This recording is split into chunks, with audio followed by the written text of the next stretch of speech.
What's up, guys? Welcome back to the channel. Welcome back to another video. As you can see, we are out here on my '03 Sportster. We're going down the highway currently, so if you checked out the last video, you saw that the Sportster was dying on me. We were able to diagnose it and find that it was an issue with our soldering with the new ignition. So we converted it back over to a Deutsch connector. This is my first ride since we did that work. Obviously it was dying on us in 10 seconds, so we tried it the best we could to determine that it wasn't dying. So I trusted enough to send it full speed here on the highway. Obviously I'm trying to keep my speeds down a little bit because I'm still on the first initial 500-mile break-in, so I don't want to beat it too much. But we're out here for the 50-mile process of the break-in before the last 500 miles. Just kind of doing a little bit mix of highway and local riding, just to kind of keep air moving and keep the RPMs kind of where they need to be, but just to break it around, mess it around a little bit, and try to break this thing in right. It is the last day of February here in eastern Pennsylvania. We finally have a break through with weather here. It's like 55, maybe we'll get up to 60 today. I figured today would be a great day to get 50 miles in on the Sportster, so then I only have 450 miles of the break-in period to go.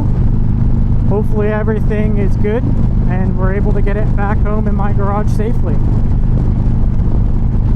So far I have about 7 miles on it, which is obviously the furthest I've ridden it since before we put the motor in it, because as you know, we heat cycled it and then we rode it for a mile and then a couple miles, and I only got to about 4 miles before the issue started happening. Nonetheless, this thing definitely feels like a completely different bike.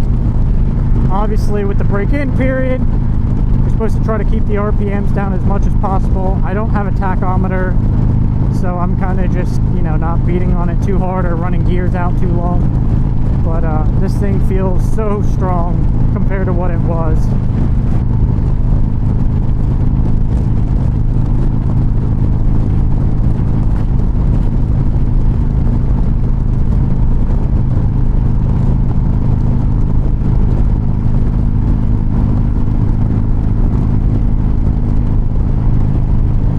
I have no idea where we're going to end up today, but yesterday was the start of the 2026 Harley-Davidson Let's Ride Challenge, so I was able to register on the app.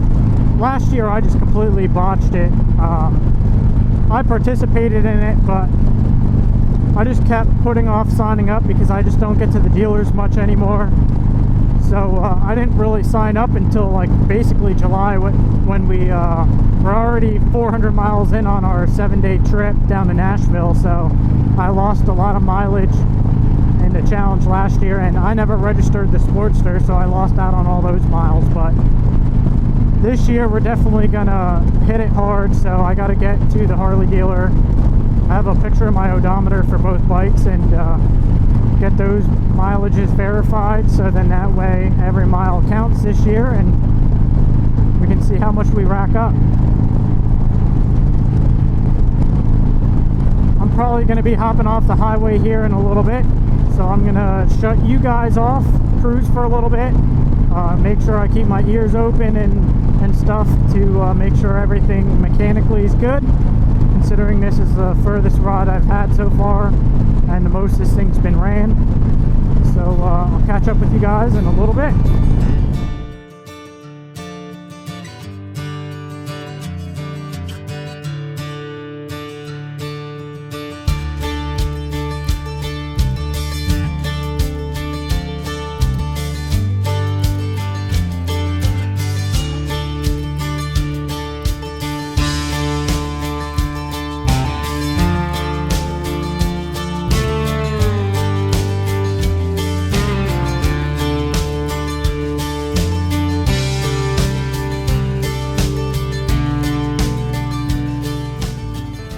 Alrighty guys, so as you can see, we made it back to my garage and 50 miles in.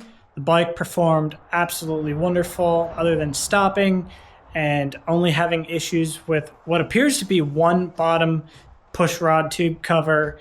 Other than that issue, the bike ran absolutely wonderful. She pulled hard, decelerated nicely, and whatnot. So I don't know if I'll record me fixing that push rod issue, mostly because I'm probably just going to try to loosen it up or check to see if it's tight. And then if it's already pretty tight, probably just loosen it up, try to clean it up, make sure the gasket's not pinched or anything. Might put a little gasket maker over that seal and try to ship it and hope it holds, because I know it doesn't take much oil to make a big mess. So I'm not too worried, with the bike losing oil. And I just checked the oil and it's full. And actually, honestly, might be a little over full. So that could also be part of the problem. Maybe there's too much crankcase pressure and it's starting to blow it out somewhere. So maybe I'll siphon a little bit of the oil out of there. So I'll just give you guys another quick look at it again. So I know the lighting's a little messed up here right now. Obviously it's splashed here, splashed on the muffler, and back at the other push rod tubes, but it's definitely piled up around that front push rod tube down there. So I'm not too concerned. I'll get this all cleaned up once the bike cools off. But, minor issue, but we'll get it fixed. So thank you guys for coming along on the ride with me today. The first real official Sportster ride since doing the Hammer 1275 kit. And it at least appears that we got the ignition issue fixed. Didn't have any issues with it shutting off, and she ran hard and strong. So if you guys made it this far in the video, make sure to smash that like button, comment, subscribe, hit that bell icon so that way you guys get notified when I post new videos like this one. Until next time, ride safe, and I'll catch you guys on the next one. Peace!